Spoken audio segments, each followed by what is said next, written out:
Purihin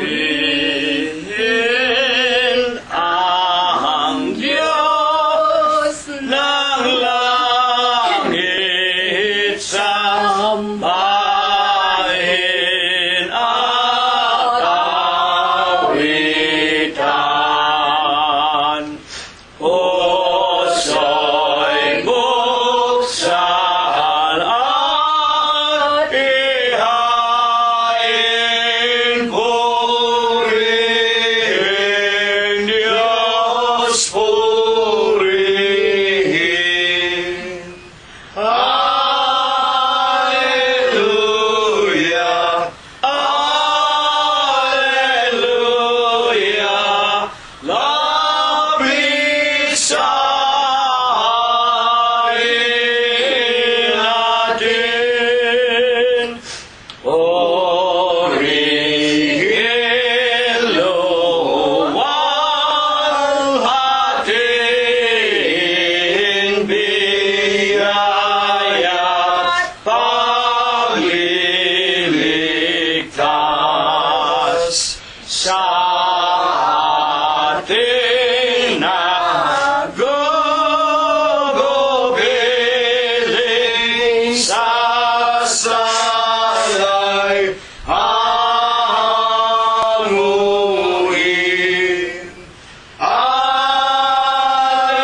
Alleluia, Alleluia, Gloria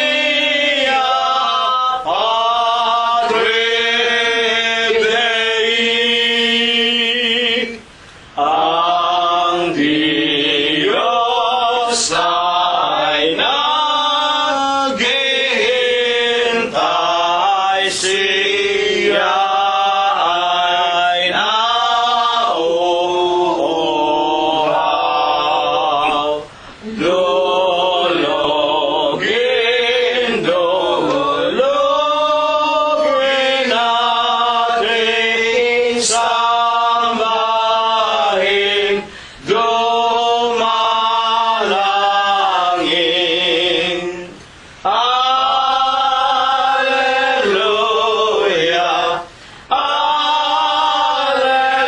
Alleluia, Diyos na mawain.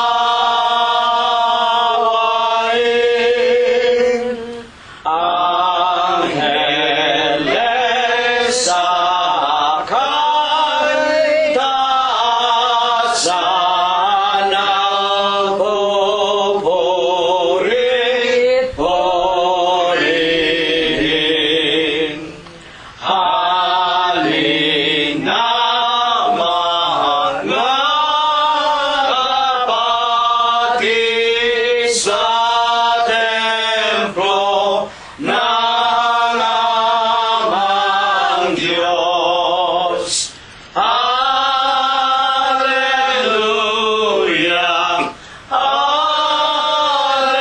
Alleluia, Diyos purihin,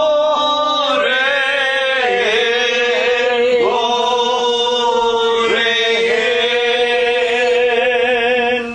Amen.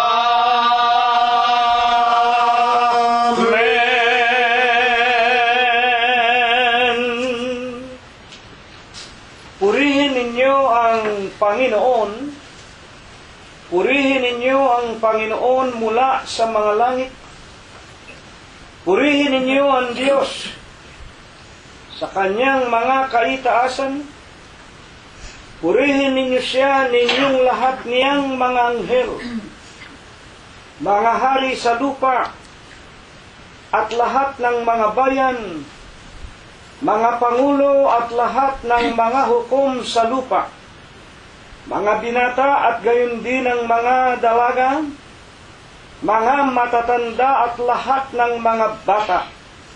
Purihin ninyo ang pangalan ng Panginoon.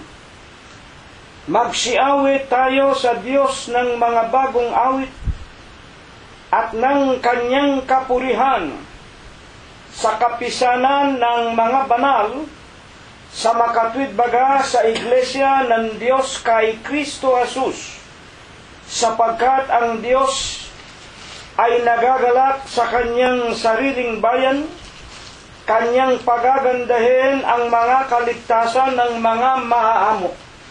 Purihin natin ang pangalan ng Panginoon. Purihin natin ang Diyos sa kanyang sanktuaryo. Purihin natin ang Diyos sa langit ng kanyang kapangyarihan. Purihin natin ang Diyos dahil sa kanyang mga makapangyarihang gawa. Purihin natin ang Panginoon ayon sa kanyang marilag na kadakilaan at purihin ng lahat ng mga bagay na may hininga. Purihin nila ang pangalan ng Panginoon. Amen. Atin na pong pasisimulang papurihan, sambahin, luwalhatiin ang pangalan ng Panginoong Hesukristo. Una po nating aawitin ang bilang 45 sa atin pong mga imno. Ang liwanag ng pananampalataya na biyaya sa atin ng Diyos na Ama, tanggapin sa puso at maging pag-asa. Kaluluwa ay natutong awitan siya. Sa langit pawang awit ang maririnig. Diyos ang tanging tanglaw at wala nang hapis. Wala na ang baga-baga at pag-uusig. Ito ang gantimpala sa mga nagtiis. Buhay kong sagana sa lumbag at dusa dahil sa kahirapan pati sa sala. Nagling umaliwalas, naging masigla, lalo't nagpupurit, inaawitan siya. Sa langit pawang awit ang maririnig.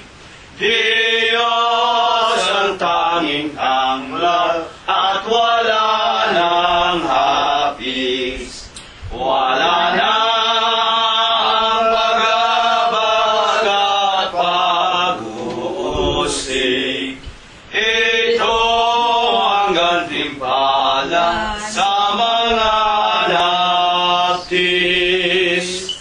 Ang bagabag na laging luha ang hatid, umaasang galatang bungang kapalit sa tatang panahon ng kanyang pagbalik, upang dalhin lahat ng banal sa langit.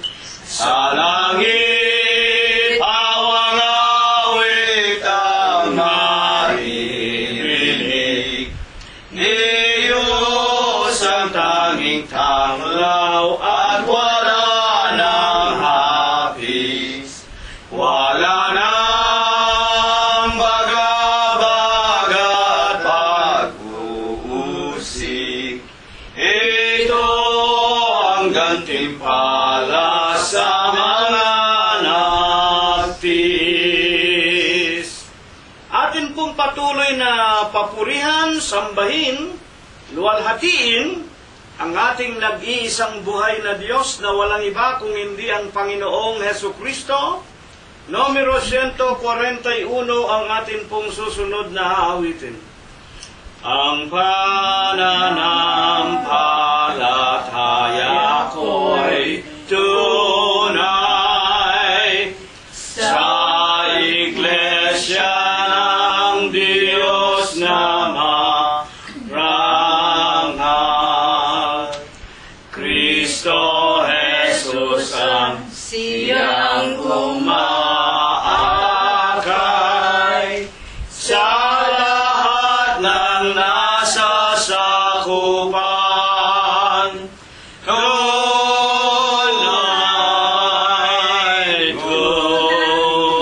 Tunay, Iglesia ng Diyos kay Kristo Jesus lamang.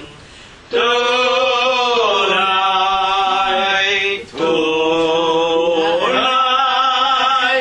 dapat nating mapaghiwalaan ang pangako ng Diyos sa taong tapat. Si Jesus sa atin ang magagawad. Sikapin nating lahat na maganap, manatili hanggang sa wakas. Tunay,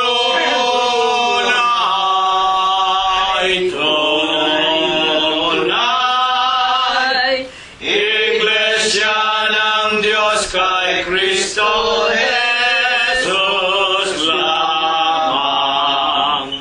Tunay,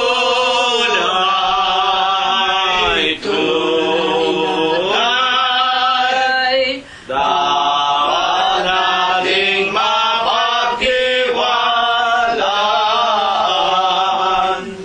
Ang kayang hirap ay ating ilagak sa Diyos ang bugtong na anak. Sa ibon ni Satan upang maligtas, laging masigla sa pagtupad. Tunay,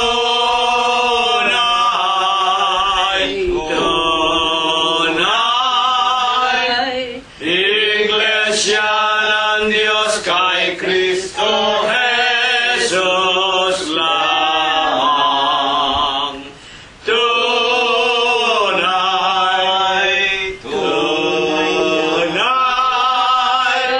dapat nating mapaghiwalaan ang manguwag nating tutularan.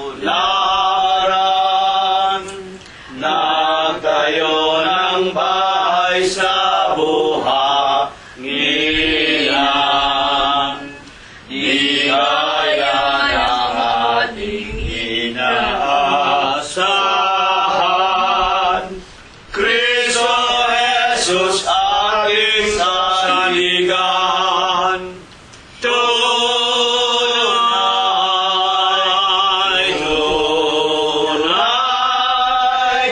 Iglesia ng Diyos kay Kristo Jesus lamang.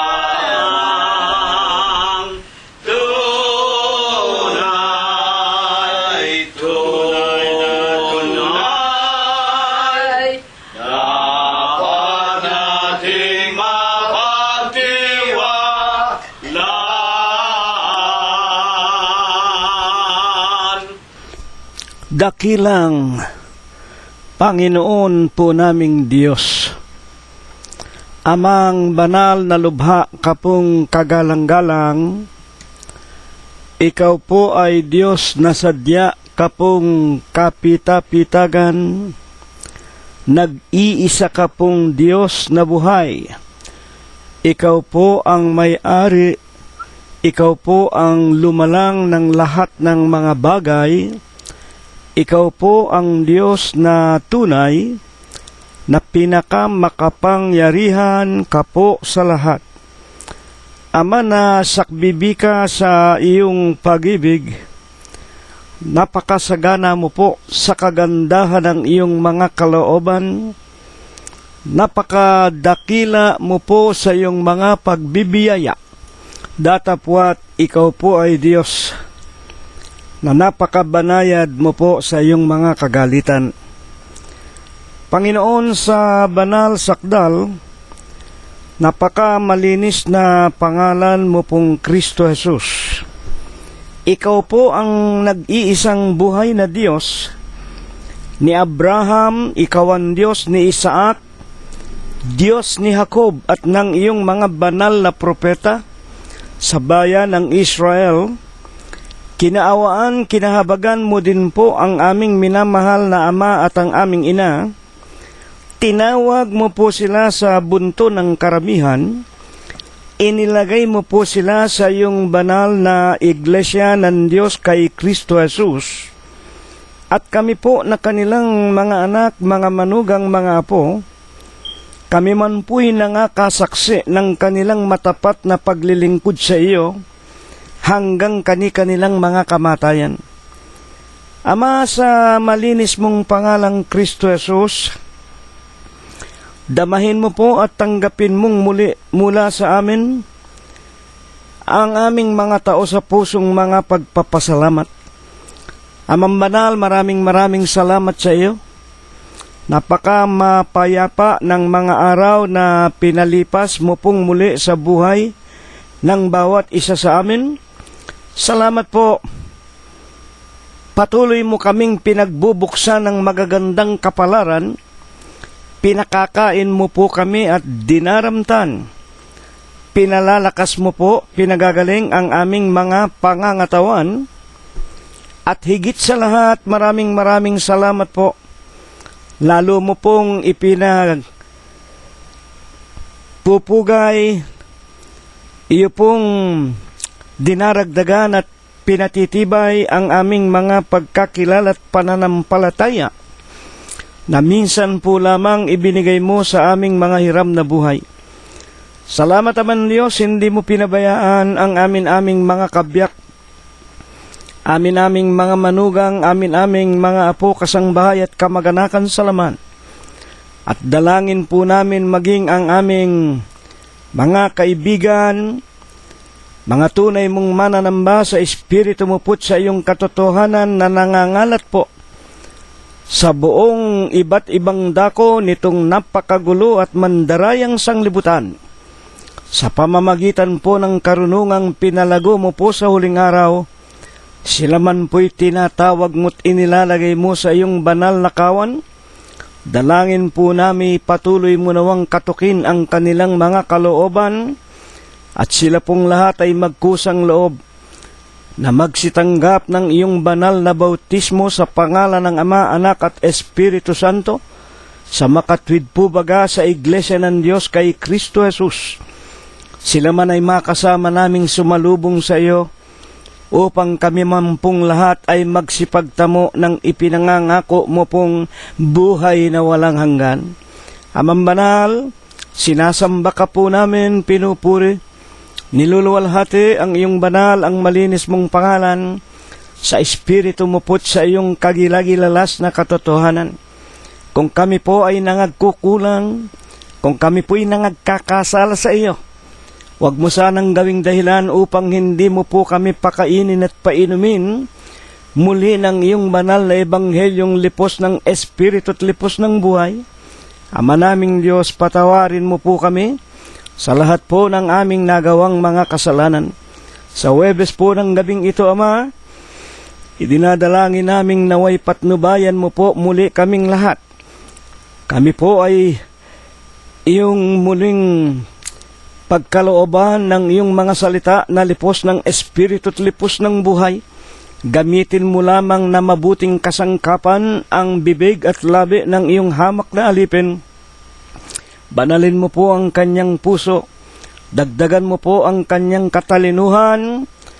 Bigyan mo nawa ng bis at kapangyarihan ang kanyang tinig, na kung ito po ay mapakinggan ng mga kinauukulan, kaming lahat ay higit na manampalatayang ikaw nga po ang aming nag-iisa at buhay na Diyos, ang nag-iisa at pastor, obispo, saserdote, Panginoon, Diyos at tagapagligtas ng aming mga kaluluwa. Alalaon po baga sa iyo, Panginoong Hesukristo, lahat po ng mga bagay ay pinagtatagubili namin, inaasahan namin na sa gabi pong ito, habang kami nakikinig, hihipuin mo po kaming lahat, pagagalingin mo po ang aming lupang pangangatawan, lilinisin mo po kami sa lahat ng aming mga karamdaman, at daragdagan mo pa po sana kaming lahat ng buhay, kagaling at kalakasan, hanggang sa ikalawang pagparito mo po dito sa ibabaw ng sanglibutan.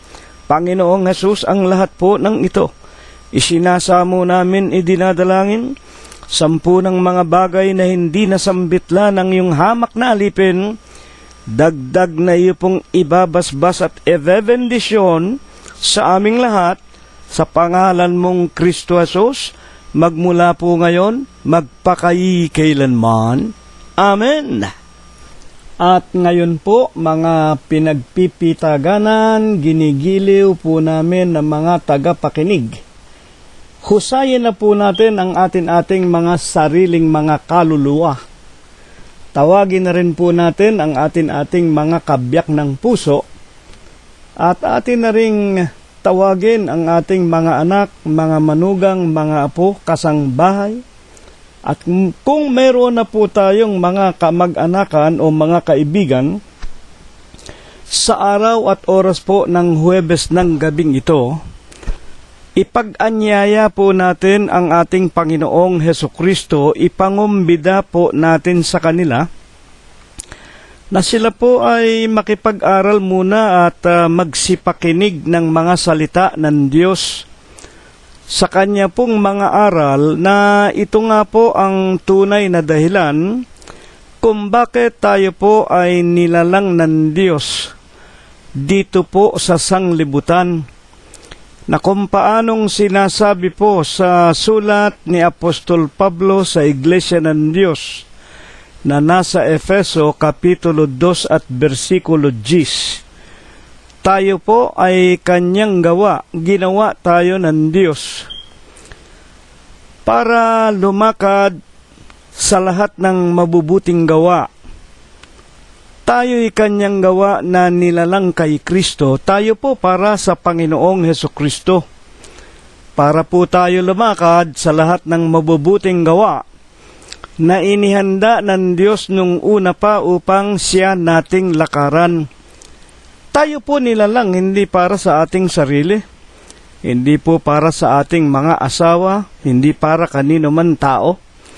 Lalo na nga pong hindi tayo nilalang para sumunod at maging sunod-sunuran sa mga kautusan ng mga tao, yung mga nagsasabing mga leader ng mga relihiyon. Tayo po ang dapat lamang nating susundin at pakikinggan ang Panginoong Hesukristo. Siya po lamang ang tanging pastor, obispo, Panginoon, Diyos, tagapagligtas ng ating mga kaluluwa.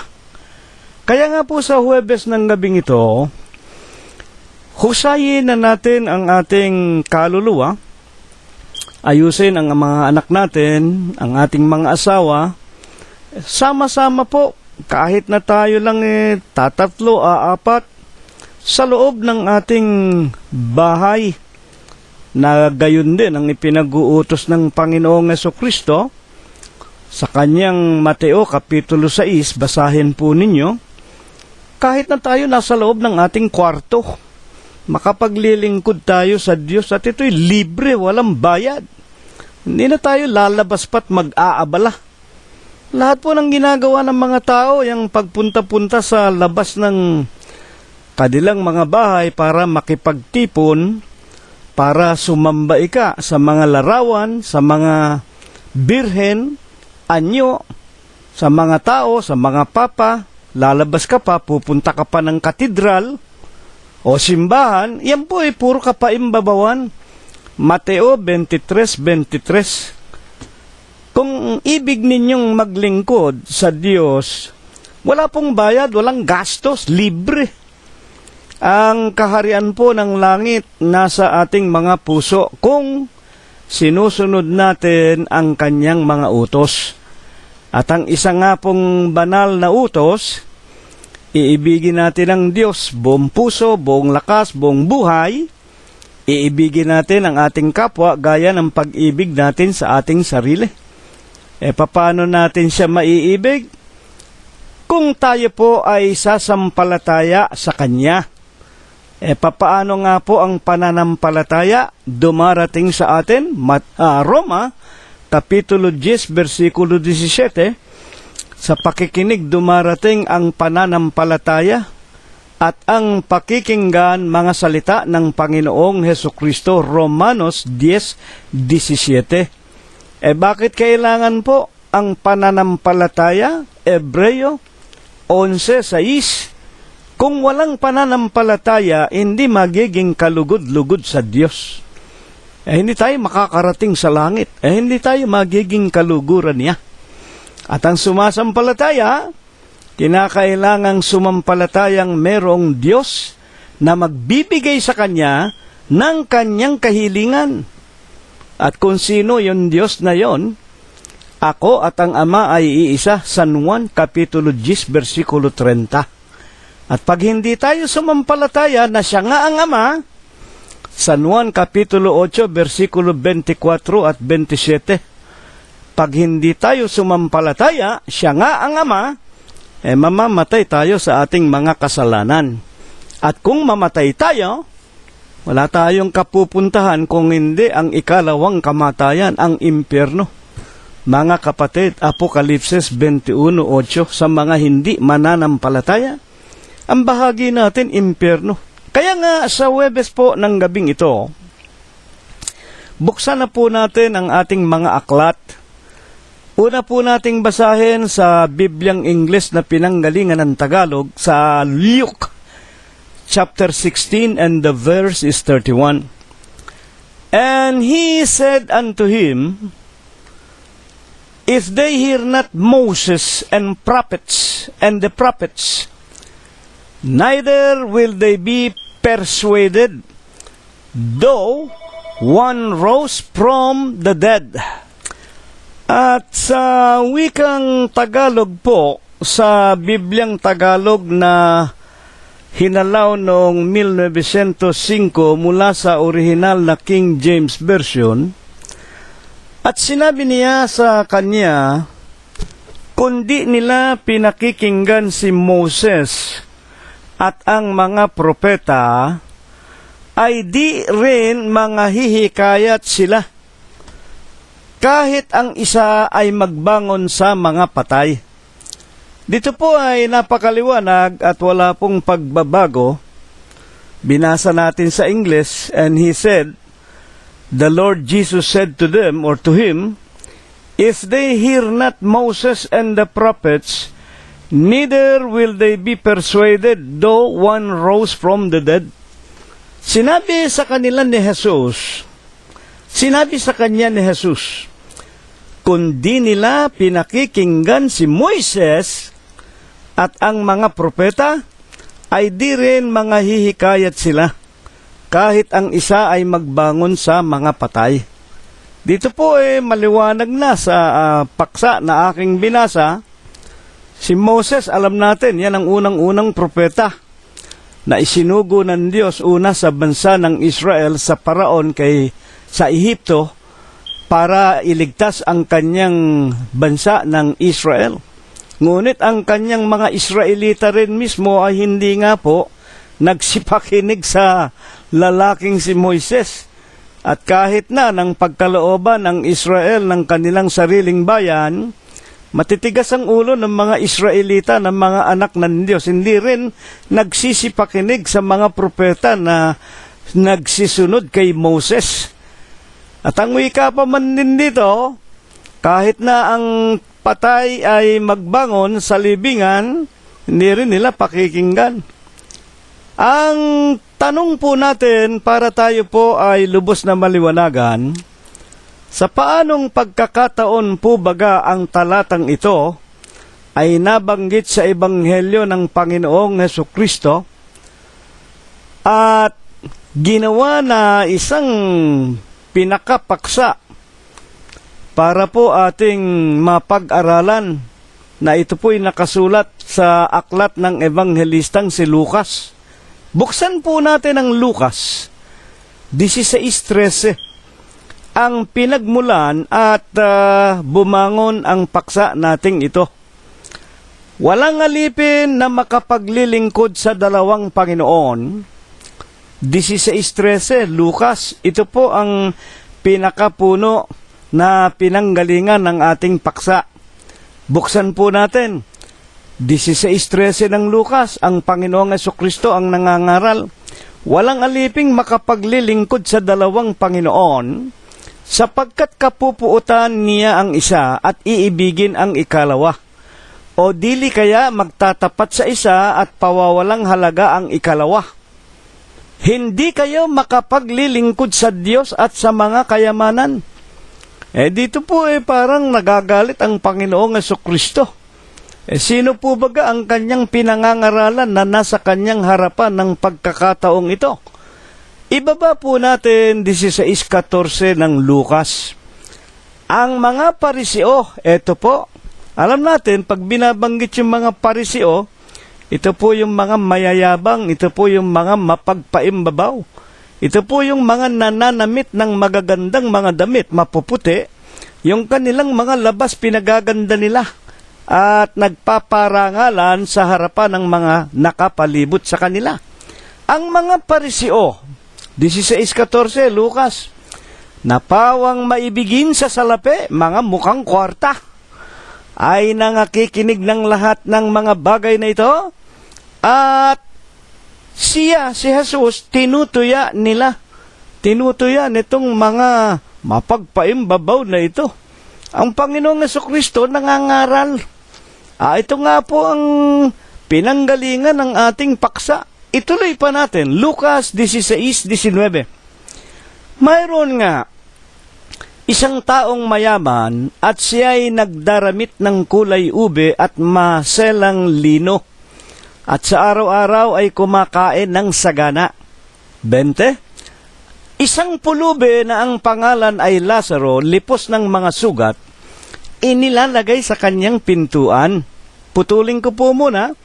Dito po ipinagpapatuloy ang pangangaral ng Panginoong Hesukristo patungkol po rito sa mga nakikinig na mga pariseo na mga hambog at mayayabang na lagi na lang tinutukso ang Panginoon. At dito nga po ipinakikilala sa kanila ng Panginoon, hindi maaaring ang isang tao'y makapaglingkod sa dalawang Panginoon, sapagkat itong mga pariseong ito ay mga mukhang salapi. Kumbaga sa huling araw na ito, walang inatupag itong mga taong ito kung hindi kung paano magkakamit ng kapangyarihan. Halimbawa, sa gobyerno, kung paano magkakaroon ng mataas na posisyon, ng impluensya, para lalong marami silang manakaw, maraming makurakot, magpayaman sila. Ito sinasabi nga ng Panginoon, merong isang taong mayaman, nagdaramit ng kulay ube, at maselang lino, at sa araw-araw ay kumakain ng sagana. At kung alin yung kulay ube, yan po mga damit ng mga kardinal at ng mga obispong mga leader ng simbahang Katoliko at ng mga Protestante. Yan ang mga paimbabaw, yan ang mga eskribas, yan ang mga pariseo. Mateo 23:23, na ipinangangalandakan yung kanilang kapurihan sa lahat ng mga tao. Ngunit may isang pulube na ang pangalan ay Lazaro, 16:20, lipos ng sugat at inilalagay sa pintuan ng mayaman. 21, ng 16 din po ng San Lucas, at naghahangad ang pulube na makakain ng mga mumo na nahuhulog mula sa dulang ng mayaman. Oo, at lumalapit pati ang mga aso at hinihimuran ang kanyang mga sugat. Ituloy natin, 22. hanggang 23. At nangyari, namatay ang pulubi. Namatay po si Lazaro, yung pulubi. At siya'y dinala ng mga anghel sa sinapupunan ni Abraham. Itong pulubing ito, na napakahirap, para lang makakain, pumupunta sa harapan ng bahay nitong mayaman. Mga tagapakinig, at ang iniintay niya, mahulog man lang yung kinakain niya sa kanyang paanan para madampot ni Lazaro at makakain. At namatay nga ang pulubi, ngunit dinala siya, saan po? Sa sinapupunan ni Abraham. At namatay din ang mayaman at inilibing. Eto na. Ano nangyari? Dito sa tinatawag na dalawang namatay na ito, isang pulubi at isang napakayaman. Lucas 16:23. At sa Hades na nasa mga pagdurusa, ay itiningin niya ng mayaman ang kanyang mga mata at natanaw sa malayo si Abraham. Si Abraham po, dediretsuhin ko na para wag tayong masyadong humaba, kumakatawan po sa Diyos nang mamatay itong pulubi na napakahirap, walang makain, hirap na hirap sa buhay, diretso siya dinala ng mga anghel sa dibdib sa sinapupunan ng Diyos. At ito nga si Lazaro ay nasa kanyang sinapupunan. 24. At siya'y sumigaw at sinabi, Amang Abraham. Sino yung sumigaw? Yung mayaman. Sinabi, Amang Abraham, maawa ka sa akin at suguin mo si Lazaro upang itubog niya sa tubig ang dulo ng kanyang daliri at palamigin ang aking dila sapagkat naghihirap ako sa alab na ito. Yung pulubi, nakarating po ang ibig sabihin sa langit, malamig doon, samantalang yung mayaman, na walang ginawa kundi magpayaman, nang siya'y nabubuhay pa, isang pariseo, mukhang salapi. Mga magulang at mga kapatid, naglilingkod sa mga kayamanan at walang panahon sa Diyos, siya po napatapon sa impyerno. At nang makita nga niya yung pulubi, nasa dibdib ng Panginoon Diyos, sumigaw siya ng malakas na tinig, Amang Abraham, ang Diyos ang tinutukoy dito. Suguin mo naman si Lazaro. Sabihin kay Lazaro, idaw-daw ang kanyang daliri sa tubig at ilagay sa aking dila. Napakainit dito at nag-aalab. Ano ang sinabi ng Panginoon Diyos? 16:25 ng Lucas din. Tuloy natin, tanong at sagot lamang tayo. Dadapot sinabi ni Abraham, Anak, alalahanin mo na ikaw ay tumanggap ng iyong mabubuting bagay sa iyong pamumuhay. At si Lazaro, sa gayon ding paraan ay masasamang mga bagay. Dadapot ngayon, inaaliw siya rini at ikaw ay nasa kahirapan. Sumagot ang Panginoon Diyos. Kumakatawan nga po kay Abraham, Anak, kinakausap yung mayaman, mga tagapakinig yung mayaman. Ang wika ng Panginoon Diyos, si Lazaro, naririto, inaaliw siya rini. Pero ikaw naman ay tumanggap na ng mabubuting bagay sa iyong pamumuhay. Na kung liliwanagin lamang, itong mga mayayaman na sa lupa nang sila'y nabubuhay, ay hindi maaaring pagdating sa langit ay mayaman pa rin o aaliwin pa rin. Ay kawawa naman yung mga pulubi.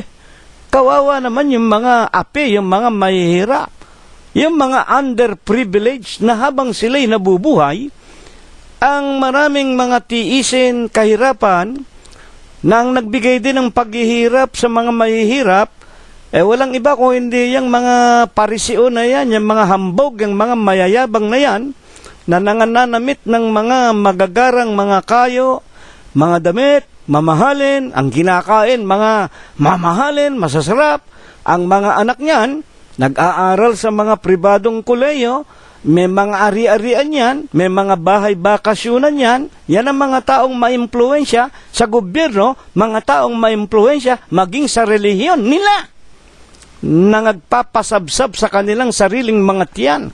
Ang wika ng mga banal na kasulatan.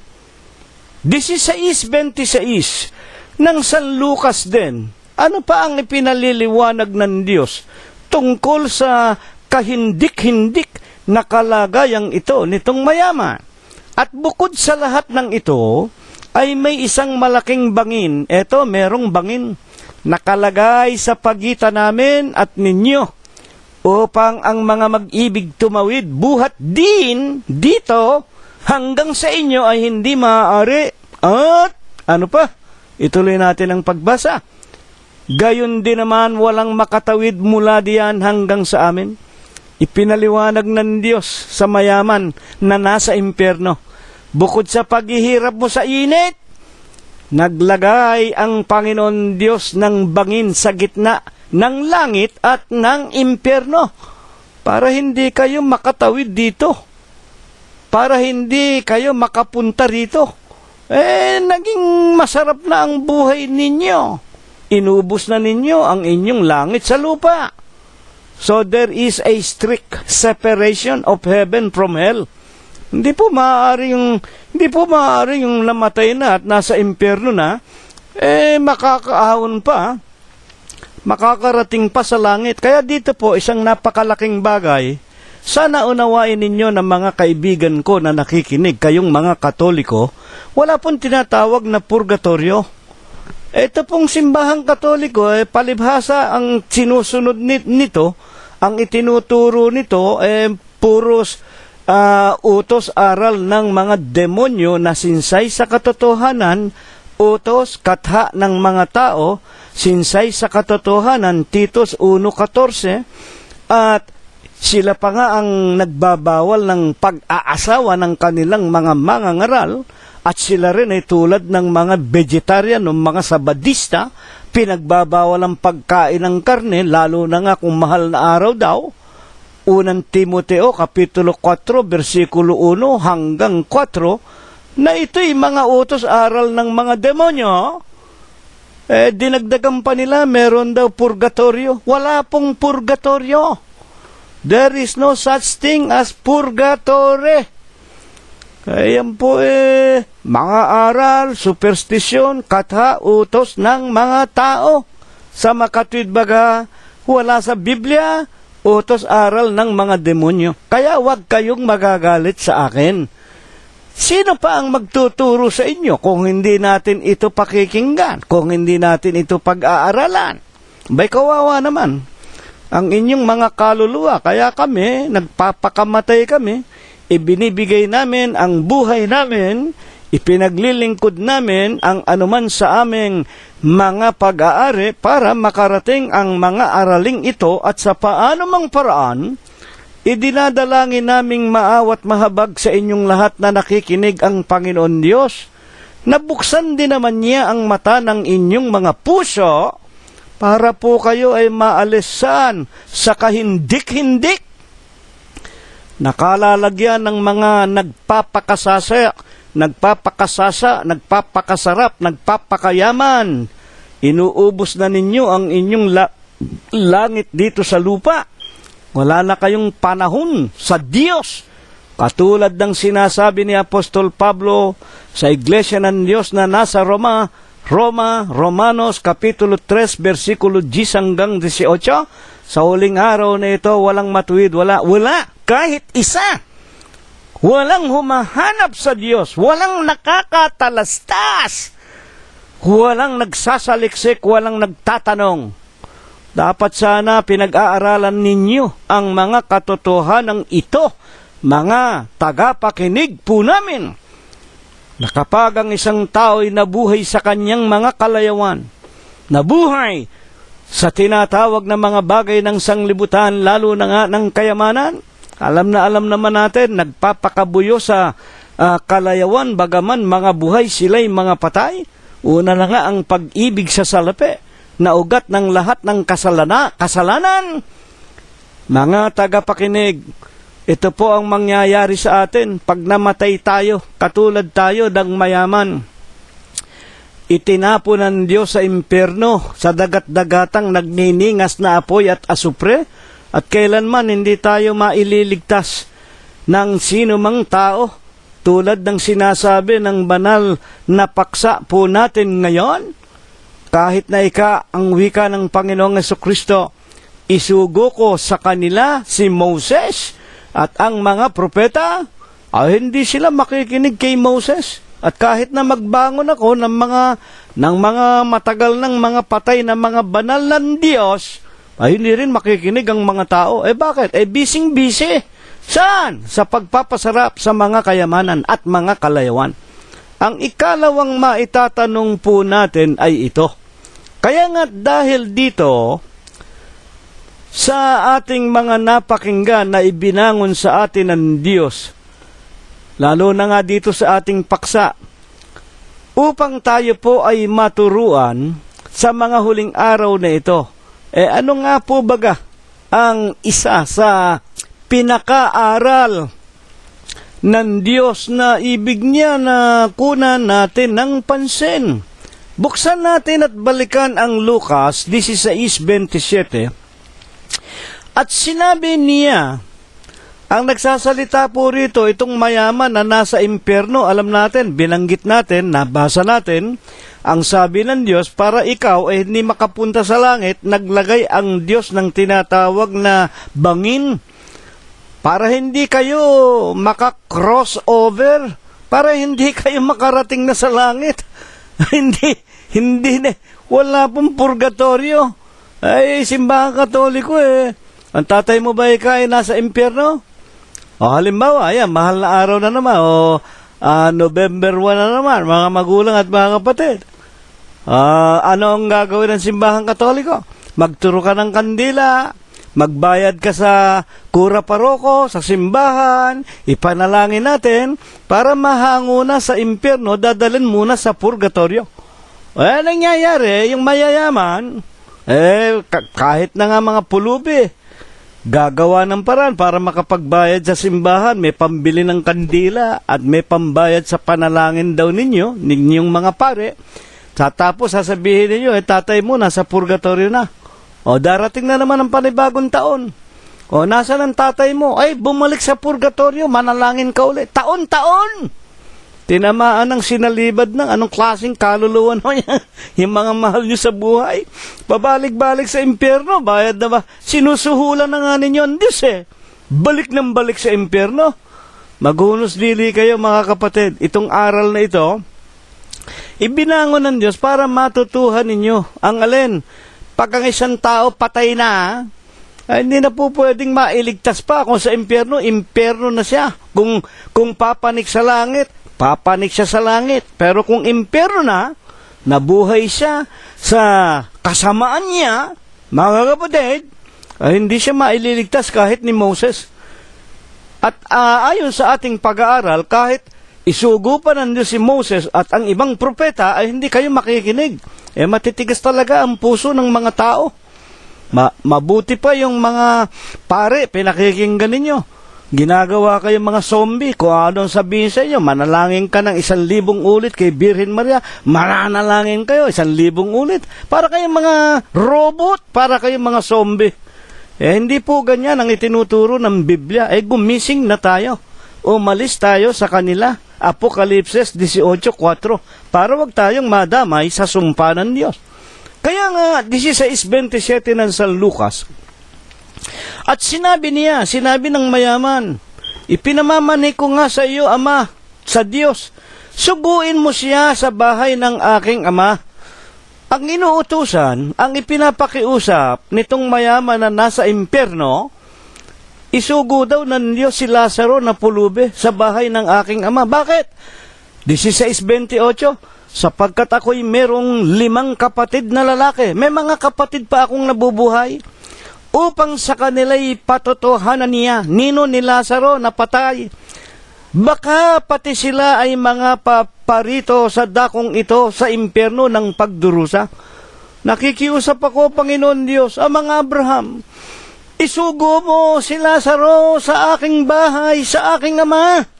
May 5 pa akong mga kapatid na lalaki. Pagsabihan ni Lazaro, huwag tumulad sa akin. Baka sila'y makasama ko rin dito sa impyerno. Ano bang isinagot ng Diyos? Lucas 16:29. Dadapwat sinabi ni Abraham, o ng Diyos, na dito po'y ginagamit lamang dito sa aralin na ito, si Abraham, na kumakatawan po ito sa ating amang Diyos, mga tagapakinig. At sinabi sa kanya ni Abraham, nasa kanila si Moses. Anong ibig sabihin nasa kanila si Moses? Yung 2 tapyas na bato, yung mga aklat ni Moses, at ang mga propeta, nasa kanila ang banal na kasulatan. Bayaang sila'y pakinggan nila, pero hindi nga po makikinig sa katotohanan po, panahon pa man din, bago pa kina Moses, panahon pa ni Eva at ni Adam, Malakias 3:7, panahon pa ng inyong mga magulang, nagpakalayo-layo na kayo sa aking mga palatuntunan, manumbalik kayo sa akin at ako'y manunumbalik sa inyo. Dadapwat ang isinasagot ng mga tao noon pa mga araw, sa ano kami manunumbalik? Ang ibig lamang sabihin, hindi kami manunumbalik. Ito'y tanong na nagpapaliwanag. Saan kami manunumbalik? Hindi kami manunumbalik. Malakias 3:7. Noon pa tumatawag na ang Diyos sa mga tao, manumbalik na kayo, pero saan kami manunumbalik? Hindi kami manunumbalik. At maging ng panahon ng mga hari ng bansa ng Israel, sa pamamagitan ni Propeta Jeremias 6:17, ang wika ng Panginoon Diyos, Jeremias, ako'y naglagay ng mga bantay sa inyo na aking sinasabi. Inyong pakinggan ang tunog ng pakakak, ang ebanghelyo, ang mabuting balita. Ngunit, kanilang sinasabi, hindi kami makikinig. Yan, matigas talaga ang puso ng mga tao. At sinabi pa nga ng Panginoon, hanapin ninyo ang daan ng Panginoon. Ano ang isinagot ng mga tao ng bansa ng Israel? Jeremias 6:16, hindi kami magsisilakad doon. Basahin ninyo. At sa San Lucas 16:30, at sinabi niya, hindi amang Abraham ang nagsasalita, yung mayaman na nasa impyerno. Sinabi niya, amang Abraham, isugo mo naman si Lazaro. Meron pa akong 5 mga kapatid. Pagsabihan na baka sila'y maitapon din dito. Dadapot sinabi nga ni Abraham, o ng ating amang Diyos, kahit na si Moses at ang mga propeta, hindi nila pakikinggan. Ngunit sinabi 16:30 ng mayaman na nasa impyerno, at sinabi niya, hindi amang Abraham, dadapot kung ang isang mula sa mga patay ay makaparoon sa kanila, sila'y mangagsisisi. Ano ang ibig sabihin dito nitong mayaman na nasa impyerno? Ama, hindi.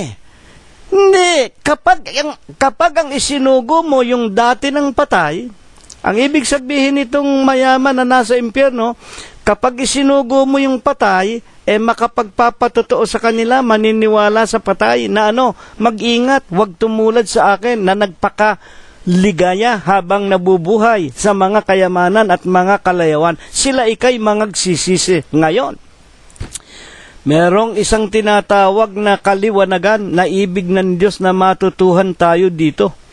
Ayon nga sa Biblia, makapagliligtas pa ba ang isang taong patay? Ayan. Makapagliligtas ba ang taong patay? Kahit na siya ay buhayin pang muli? Bakit ito ibinangon sa atin ng Diyos? Alam naman natin hayag na hayag Napakaraming relihiyon. Una na nga, ayan, masasaktan na naman kayo sa akin. Simbahang Katoliko. Tinatawagan ninyo, puro patay Umpisahan mo kay Mama Mary, patay. Umpisahan mo, isunod mo sa mga Mother Teresa, matagal ng patay.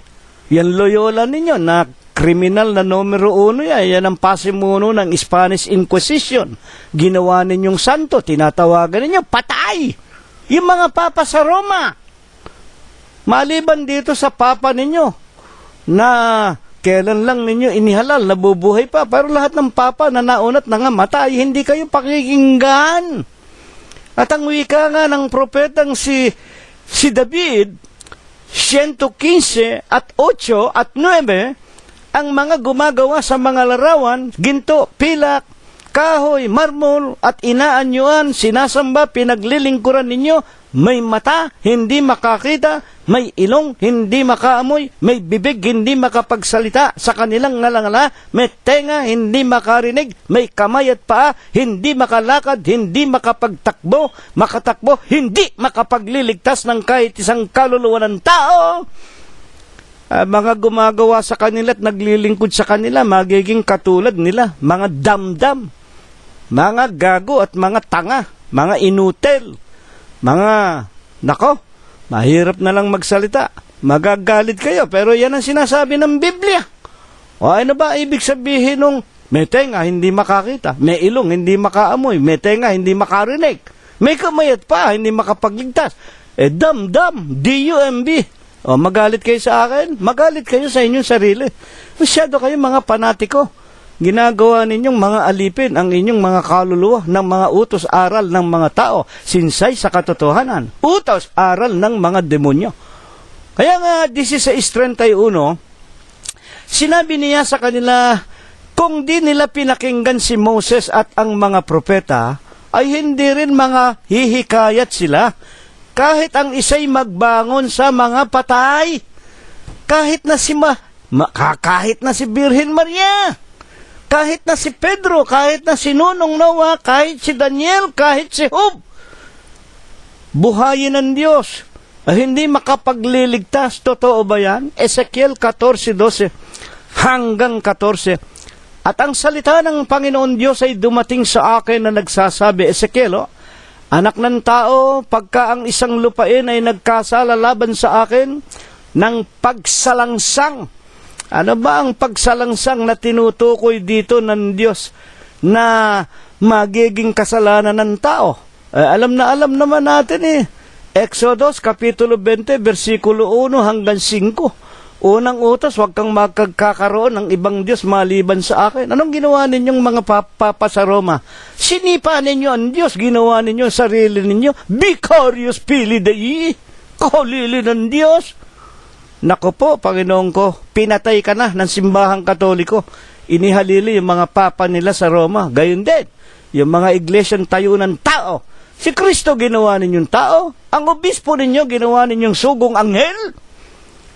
Ay, nako, anak ng tao. 14:13, Ezekiel, pagka ang isang lupain nagkasala laban sa akin ng pagsalangsang, at iniunat ko ang aking kamay doon, at aking binali ang tungkod ng tinapay, economic breakdown, at nagsugo ako ng kagutom, ayan, drought, tsunami, El Niño, El Niña, kagutuman, at inihiwalay ko roon ang tao at ang hayop. 14:14. Bagaman ang tatlong lalaking ito na sino? Mga banal. Si Nunong Noah. Sino pa? Si Propeta Daniel. Si Propeta Job. Bagaman ang tatlong ito na mga banal na matagal ng mga patay, Noah, Daniel at Job nangandoon. Kahit na mabuhay ang tatlong ito na mga banal, ang kanila lamang ililigtas ang kanilang sariling mga kaluluwa sa pamamagitan ng kanilang katwiran, sabi ng Panginoon Diyos. Hindi po makapagliligtas ng ibang tao si Noah, si Daniel at si Job, kahit na Mama Mary ninyo. Ang ililigtas lang nila yung kanilang sarili dahil gumawa sila ng katwiran. Kayong mga nakikinig, huwag naman kayong magagalit. Kailan pa kayong magigising? Kailan ninyo ililigtas ang inyong mga kaluluwa at ang kaluluwa ng inyong mga anak, mga asawa, mga mahal sa buhay? Hanggang kailan kayo magbibingi-bingihan, magtatanga-tangahan? Huwag kayong magagalit. Napakaliwanag, basahin ninyo, Aklat ng Mga Awit, 115 at 8. Magiging mga damdam kayo pagka kayo'y naglingkod sa mga larawan. Huling katanungan po natin, ano po baga ang napakabanal na aral na nais ng Diyos na maikintal natin sa ating mga kaluluwa sa napakagandang paksang ito? Lucas 12:15. At sinabi niya sa kanila, ang Panginoong Jesucristo, mangagmasid kayo at kayo'y mangag-ingat sa lahat ng mga kasakiman. Eto po, huwag tayong maging mga sakim.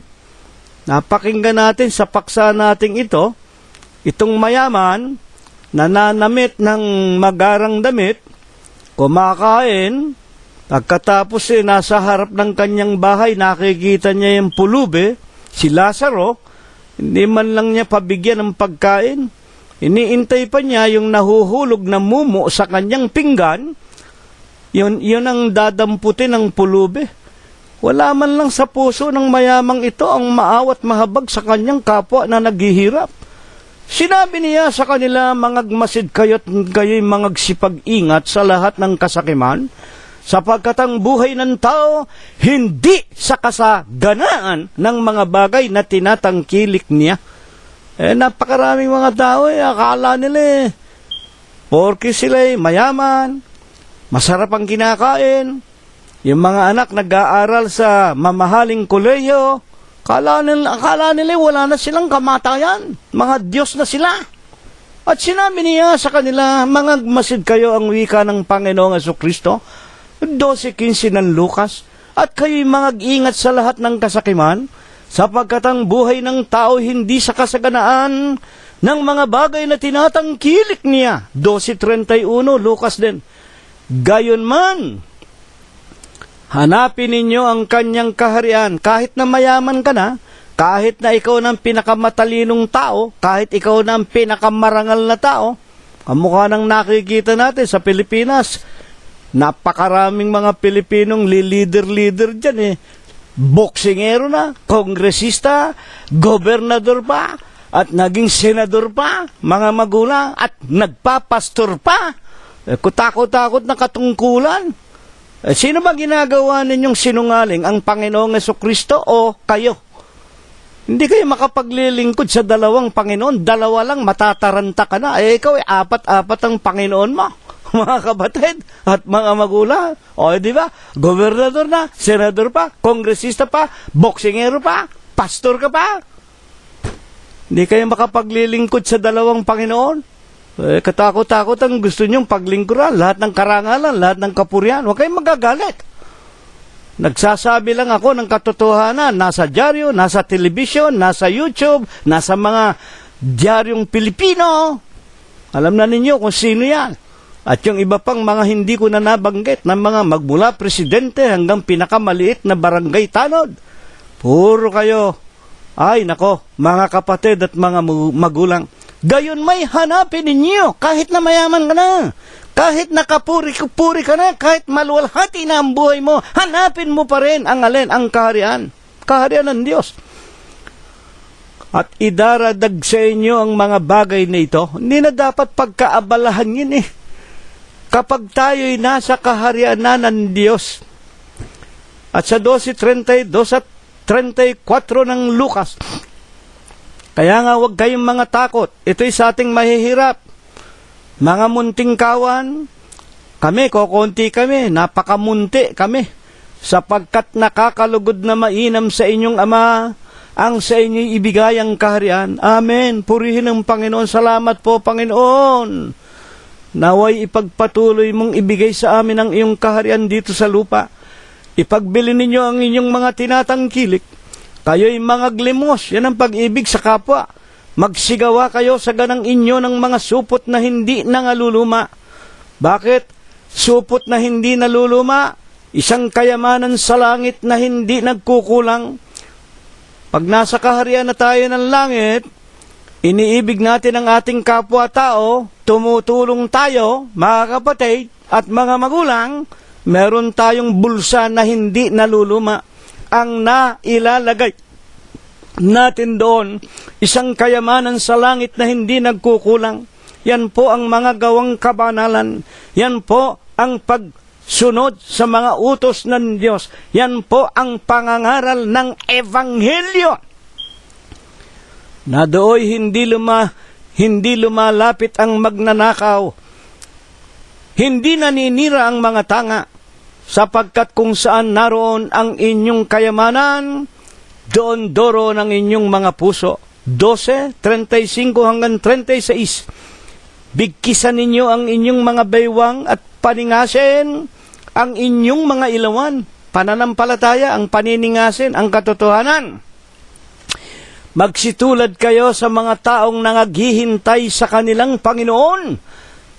Kung siya'y bumalik na galing sa kasalan, upang kung siya'y dumating at tumuktok, katulad ng sinasabi sa Apokalipsis, narito ako'y nakatayo sa mga pintuan, tulad ng ating mga nakalipas na mga aralin, ang Panginoong Jesucristo'y nakatayo sa pintuan o sa puso ng bawat tao. Ang sino mang duminig ng aking tinig at magbukas ng kanyang pintuan, ako'y papasok na kasalo niya.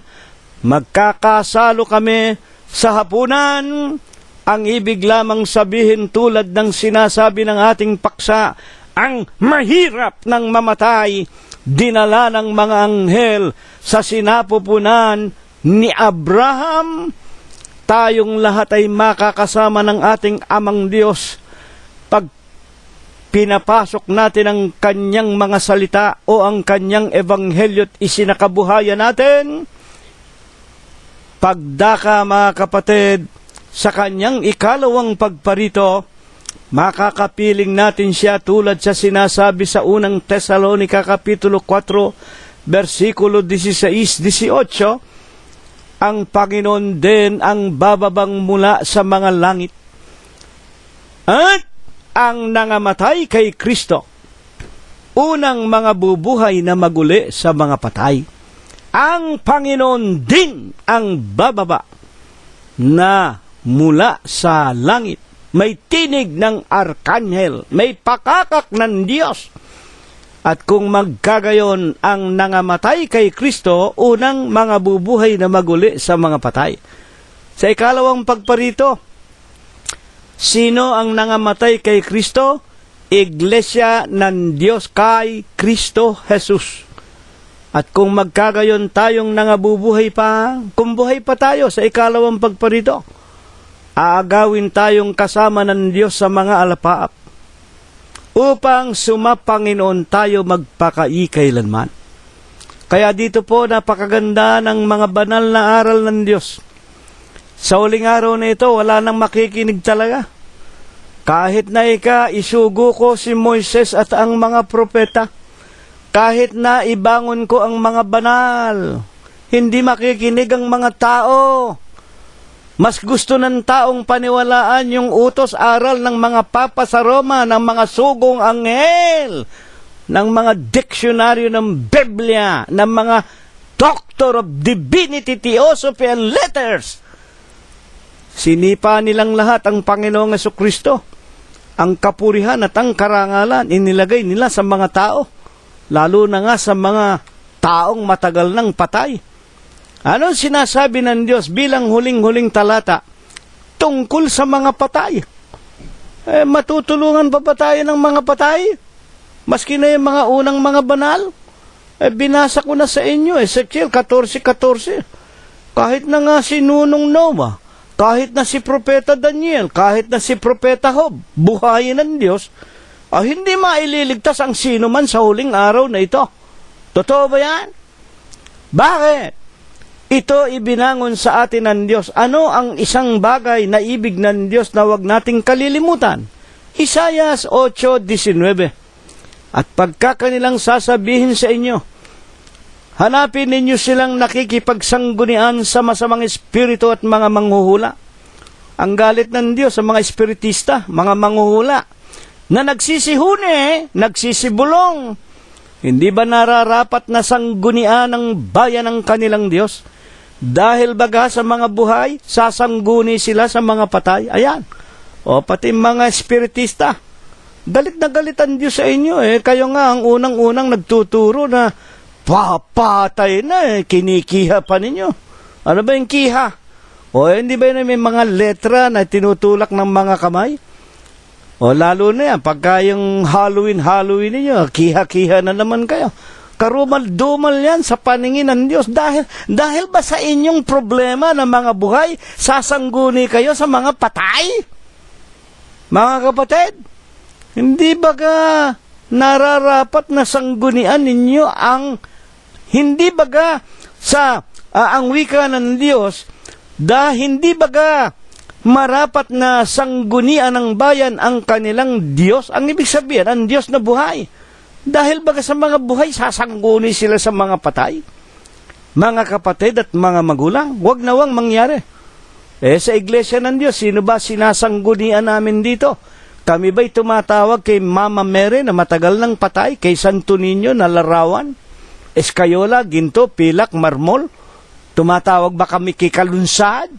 Tumatawag ba kami sa sugong anghel, matagal nang patay? Mga kapatid at mga magulang, buksan ninyo ang unang Timoteo 3:15. Ngunit kung ako'y magluwat ng mahabang panahon, ay upang maalaman mo, Timoteo, kung paano ang dapat sa mga tao na ugaliin nila sa bahay ng Diyos. Ayan.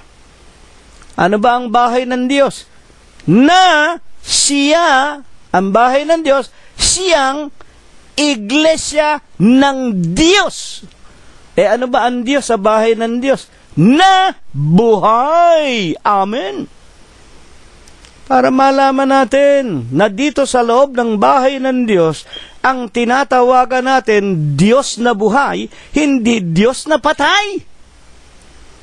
Mga kapatid, bakit? Sino ba yung Diyos na buhay na yan? Talaga bang buhay ang Diyos na yan? Aklat ng tinatawag na Mateo 28:20, naririto ang wika ng Panginoong Hesukristo, ako'y isa sa inyo palagi. Ang Panginoong Hesukristo hindi namatay. Ako'y isa sa inyo palagi hanggang sa katapusan ng sanglibutan. Until the end of times. Kayo naman mga iglesia at tao kayo. Vicarious Filii, sinipa ninyo ang Diyos, pinalitan ninyo ng Papa sa Roma. O kaya iglesia naman ng mga tao pinatay ninyo ang Kristo, inilagay ninyo yung inyong pundador, matagal nang patay, namatay yung pundador, inihalili yung anak, ngayon yung apo na. Kaya naman ipinahintulot kayo sa lahat ng kaguluhan. Kayong mga relihiyon, tayo ng tao, ngayon pa lang, parusa na ng Diyos. At ang buong Pilipinas, ang buong mundo, dahil nga sa mga pagsamba sa mga Diyos-Diyosan, ibinigay ng Diyos sa lahat ng tinatawag na kapighatian. Ngunit, ang wika ng Panginoong Hesukristo na aming pastor at obispo, 16:33 ng San Juan, sa sanglibutan, marami kayong kapighatian. Laksan ninyo ang inyong mga loob, aking dadaigin ang sanglibutan. Amen. Ito po ang aming pananampalataya sa Iglesia po ng Diyos kay Kristo Jesus, ang Panginoong Hesukristo, ang aming pastor, ang aming obispo. Hindi na kailangan isugo po sa amin si Moses at ang mga propetang matagal nang patay. Hindi namin kailangan ang mga patay. Ang kailangan namin, ang Panginoong Hesukristo. Hanggang ngayon nabubuhay sa kanyang kapurihan, sa kanyang karangalan, sa kanyang kalwalhatian, sa kanyang pagliligtas, sa kanya ang pagkakaloob sa amin ng kapayapaan, sa kanyang kaharian dito sa lupa, sa Iglesia ng Diyos kay Kristo Jesus. Dito namin kayo inaanyayahan. Ito nawa ang ipagpala, ito nawa ang ibasbas sa atin ng Diyos magmula ngayon, magpakayi kailanman. Amen. Kapayapaan po ang sumaatin, mga kapatid. Purihin ang pangalan ng Panginoong Hesukristo. At ngayon ay tanggapin natin ang walang hanggang pag-ibig, ang walang hanggang pagbibiyaya, ang pakikibisan, kaaliwan, pamamatnubay at ang kagalingan, ang hindi maulatang banal na biyaya, basbas at bendisyon, pagliligtas at pagpapagaling ng kanyang banal na Espiritu. Tunawa ang muli niyang ipagkaloob sa ating mga magkakapatid, mga magkakaibigan at mga mag-aanak sa loob at labas ng ating mga dampang tahanan, sa paghanap natin ng ating kakainin sa araw-araw, sa lahat ng ating sariling mga kabyak, ating mga anak, ating mga manugang, mga apo, kasangbahay at kamag-anakan sa laman, at sa buong kalaganapan ng Iglesia ng Diyos kay Kristo Jesus, magmula ngayon magpakayi kailanman. Amen. Kapayapaan ang sumaatin mga kapatid, purihin ang pangalan ng Panginoong Hesus Kristo. Hanggang sa darating na linggo po kung tayo po ay binubuhay pa. Maraming salamat po sa inyong lahat.